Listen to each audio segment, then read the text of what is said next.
estava uma experiência Opi dushi pa emocional, tur nantura passa bom, nós temos intercâmbio com Aruba Bonaire Corso, maneira não bisa eta mais intercâmbio com eta competência, para sobre ideia tá toch para intercambiar com outro obenang, com tá papiamento de isla nang, nós temos passeio de bus, caminho nós vai visitar Landhuis Bloemhof, nós vai Fort Nassau, depois nós come junto, pues esquema tá basta yen, então já sabe tabata tinha competência, também com a bom, Aruba no alogra sali na primeiro lugar, na caída prêmio sim, na de 2, de 3, 4 lugar, pero depois bisa ko na gana experiência. Okay, trata de hobby de diferentes escolas na Aruba, Julie?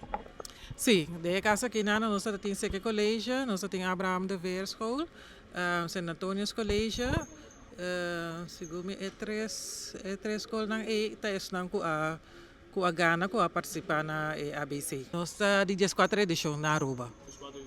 Corso tem mais tanto anos, mas o Corso inicia primeiro com competência, depois na acerca Bonaire com Aruba para seguir com competência. Então assim nós sabemos na ABC.